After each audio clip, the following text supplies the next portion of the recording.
او زد علیہ، یا اس پر زیادہ کر لو، یعنی نصف پر. تو نصف یا آدھا جو ہے، ہاف جو ہے، وہ کیا ہے؟ سٹینڈرڈ. کبھی آدھے سے کم کر لو یا اس سے بھی تھوڑا کم، یا آدھے سے کچھ زیادہ بھی کر لو. تو ڈپینڈ کرتا ہے کہ جیسے بھی حالات ہیں. اب اس دور میں گھڑیاں تو تھی نہیں، کوئی الارم کلاک نہیں تھے، موبائل نہیں تھے، کوئی اور کمپیوٹر ایسا نہیں تھا کہ جس پر آپ الارم لگا لیں اور آپ کو جگا دے. وہ تو آپ کو خود ہی اٹھنا ہے. اور پھر ایسی لائٹس بھی نہیں تھی کہ آپ اس میں کچھ دیکھ سکیں، اور وقت کا کوئی پیمانہ تھا ہی نہیں نا. ذرا آپ سوچیں، آج ذرا تصور کریں کسی ایسے دور کا کہ جہاں گھڑی نہ ہو. ہمارا تو سارا دن کس کے گرد گھومتا ہے؟ گھڑی کی سوئی کیا گھومتی ہے، اس سے زیادہ شاید ہم خود گھوم رہے ہوتے ہیں کاموں میں. اور ہر تھوڑی دیر بعد ہمیں وقت دیکھنے کی ضرورت ہوتی ہے کہ اچھا اب کہاں پہنچے ہم. لیکن اس دور میں کوئی گھڑی تھی ہی نہیں. اب کیسے پتا چلے آدھی رات ہو گئی؟ اب وہ ستاروں سے اندازہ لگاتے تھے. بعض اوقات یہ ہے کہ بادل ہوں تو وہ بھی نہیں پتا چلتا. آج کل بھی آپ دیکھیں بادل ہوں اور آپ گھڑی نہ دیکھیں تو آپ کی تو فجر بھی چلی جائے. تو اگرچہ اللہ سبحانہ و تعالیٰ نے ایک ایسا نظام انسان کے جسم کے اندر رکھا ہے کہ جسم کے اندر بھی ایک گھڑی ہے. اگر آپ اپنی عادتوں کے پابند ہوں تو وہ گھڑی آپ کو بھوک کا بھی بتا دیتی کہ کھانے کا ٹائم ہو گیا. اگر آپ کی عادت درست ہو. یہ الگ بات ہے کہ کچھ لوگوں کی کوئی عادت نہیں ہوتی، ہر وقت کچھ کھاتے ہیں تو اس سے انہیں نہیں پتا چلتا اب کھانے کا ٹائم ہے یا نہیں. جیسے بچے آپ دیکھیں تو ان کے کھانے کے اوقات مقرر کرنا بہت مشکل ہوتا ہے کیونکہ ہر وقت کچھ کھاتے رہتے. اسی طرح سونے کے اوقات میں جن لوگوں کی کوئی ریگولیرٹی نہیں ہوتی، کبھی ساری رات جاگ رہے ہیں، کبھی کسی وقت سو رہے ہیں، کبھی کب سو رہے ہیں کب جاگ رہے ہیں، تو ان لوگوں کی زندگی میں پھر کوئی طریقہ نہیں ہوتا. لیکن جو لوگ اصولوں کے پابند ہوتے ہیں، فطرت پر ہوتے ہیں، وہ وقت پہ سوتے ہیں، وقت پہ جاگتے ہیں، تو ان کی ایک نیچرل گھڑیاں بھی بن جاتی. وہ اگر نہ بھی الارم لگائیں تو اس کے بغیر بھی اٹھ جاتے ہیں. تو پہلے دور کے لوگ فطرت پر تھے. سورج غروب ہونے کے بعد کچھ ضروری کام کاج کیے اور سو گئے. اور پھر ایک مخصوص ضرورت ہوتی ہے، لینتھ آف ٹائم ہوتی ہے، جب انسان کی نیند پوری ہو جاتی ہے تو وہ خود بخود اٹھ جاتا ہے. تو اس گھڑی سے کام لینا ہوگا. اور اس میں یہ ہے کہ آدھی رات، اس سے بھی کم یا تھوڑا اس سے زیادہ. اور اس قیام میں کیا کرو؟ وَرَتِّلِ الْقُرْآنَ تَرْتِيلًا، اور آہستہ آہستہ پڑھو قرآن کو ترتیل کے ساتھ. آہستہ آہستہ پڑھنا، قرآن کو ٹھہر ٹھہر کر پڑھو. ترتیل. وَرَتِّلِ الْقُرْآنَ تَرْتِيلًا، اور ترتیل کا لفظ جو ہے یہ ریت لام سے ہے. اور رتلا کا معنی ہوتا ہے کسی چیز کی خوبی، آرائش اور بھلائی. اور ترتیل کیا ہے؟ سہولت اور خوبصورتی کے ساتھ، بہترین تناسب کے ساتھ کسی کلمے کو ادا کرنا، یعنی مناسب طریقے سے اس کو پڑھنا. تو بنیادی طور پر اس میں ٹھہر ٹھہر کر پڑھنا، آہستہ آہستہ پڑھنا، اطمینان سے پڑھنا، سوچ سمجھ کے پڑھنا، ایک ایک حرف کو واضح طور پر ادا کرنا، اور حسن ادائیگی کے ساتھ، ٹھہراؤ کے ساتھ قرات کرنا شامل ہے. ابن عباس کہتے ہیں کھول کر بیان کر کے پڑھنا. ترتیل کیا ہے؟ کھول کر پڑھنا. وَرَتِّلِ الْقُرْآنَ تَرْتِيلًا، یعنی قرآن کو جلدی جلدی نہ پڑھو، بے سوچے سمجھے نہ پڑھو، بلکہ پڑھنے میں اس کا حق ادا کرو. رتل القرآن ترتیلا. ابن مسعود کہتے ہیں کہ لا تنثرہ نثر الدقل ولا تہزہ ہز الشعر قفوا عند عجائبہ وحرقوا به القلوب ولا یکن ہم احدکم آخر السورہ. یعنی اس کا معنی کیا ہے کہ جس طرح تم جلدی جلدی ردی کھجوریں پھینکتے جاتے ہو، ہوتا کیا ہے کہ جب وہ کھجوریں رکھی ہوتی ہیں نا تو ان کو صاف کرنا ہوتا ہے، یا آپ چاول صاف کر رہے ہوتے ہیں تو کیا کرتے ہیں؟ جلدی جلدی چن کے کیسے پھینکتے ہیں ان کو، جو پھینکنے والی چیز ہوتی ہے کو پرواہ کرتے ہیں، دھیان کرتے ہیں؟ نہیں، اٹھایا پھینکا پھینکا پھینکا. اس طرح نہیں قرآن کو پڑھو. اور نہ اس طرح کہ جیسے بال کاٹتے جاتے ہو. کبھی بال کاٹتے دیکھا کیسے کینچی چلتی؟ اگر آپ نے کبھی کسی نائی کے پاس کھڑے ہو کر کٹنگ کا عمل دیکھا ہو تو اسی سے کہتے ہیں نا زبان کینچی کی طرح چلنا. تو کینچی کی طرح جیسے زبان چلتی ہے تو اس طرح قرآن کے لیے کینچی کی طرح زبان مت چلاؤ، بلکہ کیا کرو، جب کوئی نادر نقطہ آ جائے تو ٹھہر جاؤ اور اپنے دل کو اس سے متحرک کرو، یعنی اپنے دل کو ہلاؤ اس سے. حرکوا بہ ولا یکن، اور نہ ہو، ہم احدکم، تم میں سے کسی ایک کا غم، آخر السورہ، سورت کے آخر تک پہنچنا. یعنی تمہاری ساری فکر اس پہ نہ لگی ہوئی ہو کہ سورت کب ختم ہوگی، ختم کیوں نہیں ہوئی.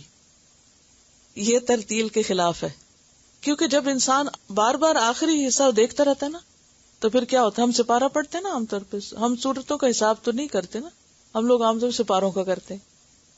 تو جو لوگ مثلاً ایک سپارہ پڑھنے کے عادی ہیں تو وہ ضرور دیکھتے اچھا کتنے صفحے رہ گئے ہیں، اچھا کتنا باقی، اچھا پھر دیکھتے اچھا ٹائم تھوڑا، پھر وہ اور تیز کر دیتے اور تیز کر دیتے. تو یہ طریقہ نہیں ہے، ترتیل کے خلاف ہے یہ بات. ورتل القرآن ترتیلا، ترتیل میں آہستگی بھی ہے، ہر حرف کا حق ادا کرنا ہے. علقمہ نے ایک شخص کو اچھی آواز سے تلاوت کرتے ہوئے سنا تو اس نے کہا میرے ماں باپ اس پہ قربان، یہی ترتیل ہے. تو اس سے کیا پتہ چلتا ہے کہ آہستگی کے ساتھ آواز کی خوبصورتی بھی شامل ہونی چاہیے.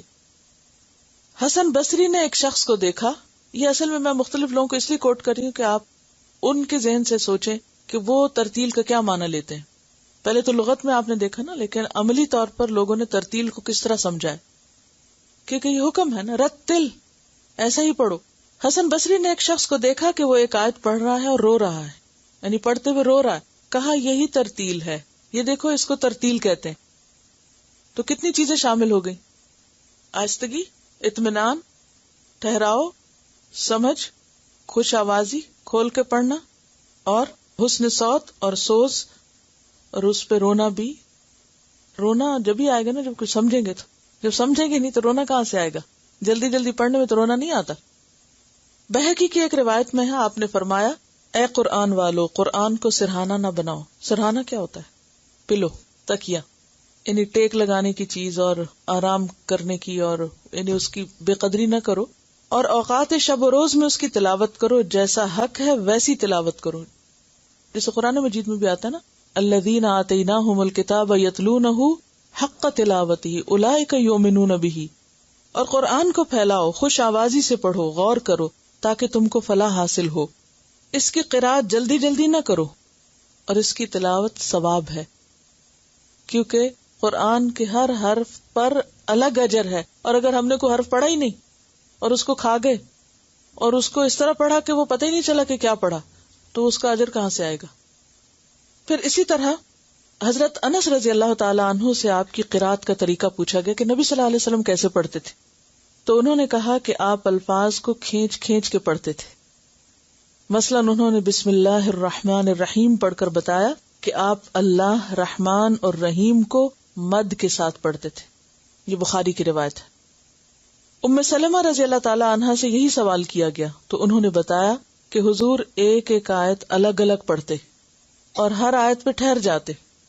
مثلا الحمدللہ رب العالمین پڑھ کر رک جاتے، پھر الرحمن الرحیم پر ٹھہر جاتے، اس کے بعد رک کر مالک یوم الدین کہتے. یہ مسند احمد کی روایت ہے. ترمذی کی روایت ہے، ام سلمہ کہتی ہے کہ آپ ایک ایک لفظ واضح طور پر پڑھا کرتے تھے، ایک ایک لفظ واضح طور پہ پڑھتے. پھر اسی طرح صحیح مسلم کی روایت ہے، حضرت حذیفہ کہتے ہیں کہ ایک مرتبہ رات کی نماز میں آپ کے ساتھ کھڑا ہو گیا اور آپ کی قرات کا یہ انداز دیکھا کہ جہاں تسبیح کا موقع آیا وہاں تسبیح کی، جہاں دعا کا موقع آیا دعا مانگی، جہاں اللہ کی پناہ کا موقع آیا وہاں پناہ مانگی. ہم میں سے کتنے لوگ قرآن پڑھتے ہوئے یہ کرتے ہیں، جب ہم تلاوت کر رہے ہوتے ہیں تو ہمیں فکر کس بات کی ہوتی، یعنی اپنی ذاتی تلاوت جو بھی ہم صبح میں جب بھی موقع ہو کرتے ہیں. واقعی ہمارا وہی حال ہوتا ہے کہ آخر اس سورہ کے ختم کر لیں کہ رہ نہ جائے، لیکن یہ آداب جو ہیں ان کا لحاظ نہیں رکھتے. تو جب نبی صلی اللہ علیہ وسلم پر یہ حکم نازل ہوا ورتل القرآن ترتیلا، تو آپ صلی اللہ علیہ وسلم کی تلاوت کا انداز صحابہ نے دیکھا کہ وہ صرف الفاظ اور حروف اور معنی پر ہی نہیں غور کرتے تھے، بلکہ آیات کا حق کس طرح ادا کرتے. تسبیح کا ذکر آتا، جب حکم ہوتا کہ تسبیح کرو تسبیح کرتے، کوئی جہنم جنت کی بات ہوتی تو اس کے مطابق دعا کرتے. تو یہ تھی آپ کی ترتیل. آپ کو یہ بھی پتہ چلا ہوگا کہ تجوید کس کو کہتے ہیں، کیونکہ ترتیل اور تجوید میں ایک ربط ہے نا. یہ اللہ کی ہمارے ساتھ بھلائی اور خیر خواہی ہے کہ یہ جو کچھ ہم پڑھ رہے ہیں یہ آپ کی حسن نیت ہے کہ واقعی آپ سنجیدگی سے اس کو سمجھنا چاہتے ہیں، تو اللہ تعالیٰ اسباب بھی ایسے پیدا کر دیتا ہے، ان چیزوں کو خود بخود جوڑ دیتا ہے. اور وہ ایک چیز کے بعد دوسری جب آتی ہے تو وہ اس کو ری انفورس کرتی اور زیادہ بہتر طور پر سمجھ میں آتی. تو یہ جو ترتیل ہے اور تجوید ہے اس کا اہتمام بہت ضروری ہے.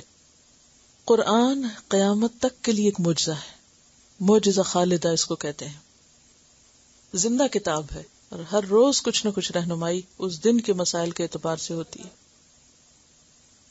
تو دہرا دیتی ہوں کہ رتلا کا معنی ہوتا ہے ترتیب سے ہونا، اور قرآن کو ٹھہر کر عمدہ طریقے سے پڑھنا، اور اگر عام باتوں کے لیے لفظ استعمال ہو تو ٹھہر ٹھہر کے اچھی طرح بولنا.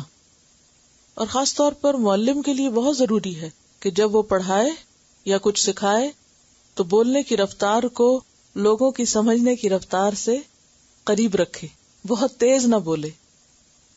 تو یہ ترتیل کا لفظ قرآن مجید کے لیے تو ہے ہی، لیکن قرآن مجید کی تفسیر کرتے وقت یا تعلیم دیتے وقت بھی اس کا لحاظ رکھنا چاہیے اور اس پر عمل کرنا چاہیے.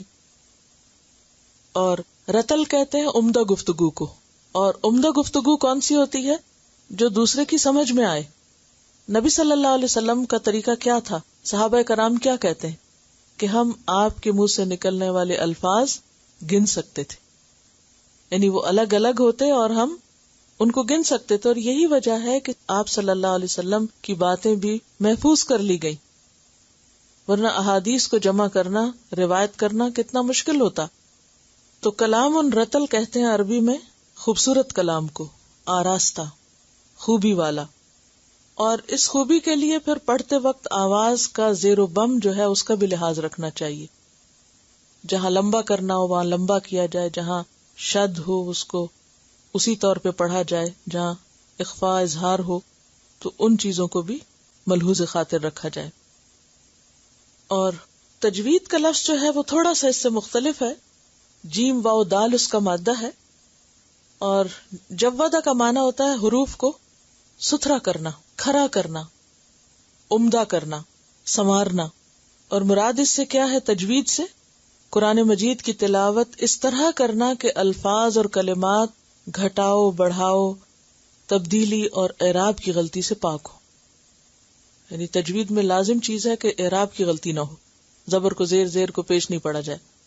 مسلمانوں کے لیے جس طرح قرآن مجید کے معانی سیکھنا، سمجھنا اور عمل کرنا لازم ہے، ایک فریضہ ہے ان پر، اسی طرح قرآن مجید کے الفاظ کا صحیح ادا کرنا بھی فریضہ ہے، اور اس کے حروف کو صحیح طور پر پڑھنا اور ایک ایک حرف کا حق ادا کرنا انتہائی ضروری ہے.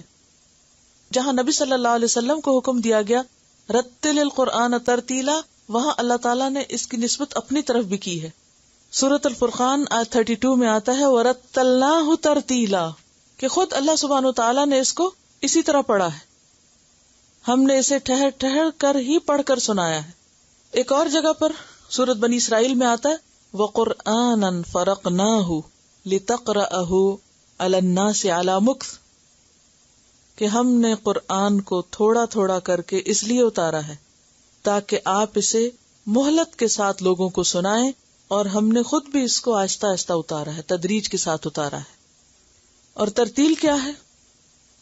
حضرت علی رضی اللہ تعالی عنہ سے جب ترتیل کے معنی پوچھے گئے تو آپ نے فرمایا الترتیل هو تجوید الحروف ومعرفت الوقوف.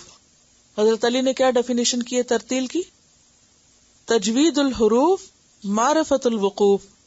اگر یاد کر لیں زبانی تو بہت ہی اچھا ہے.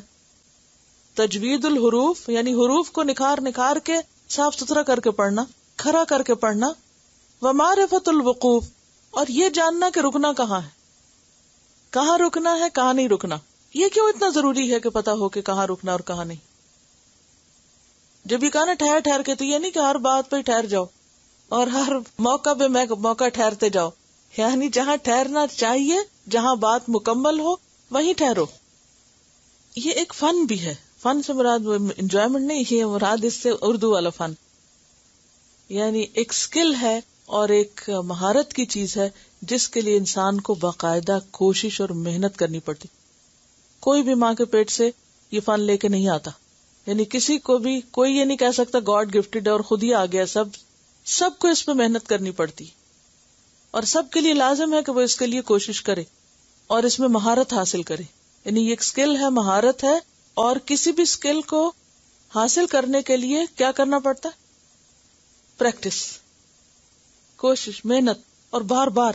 یعنی کوئی شارٹ کٹ نہیں ہے اس میں کہ کوئی کہے کہ وہ خود ہی آ جائے گا یا تمنا سے اور اچھے خیالات سے یہ چیز ہمارے اندر آ جائے گی. نہیں، اس کے لیے آپ کو ایکولی کوشش کر کے خود اپنا رول پلے کرنا پڑے گا، یعنی پارٹیسپیٹ کرنا پڑے گا.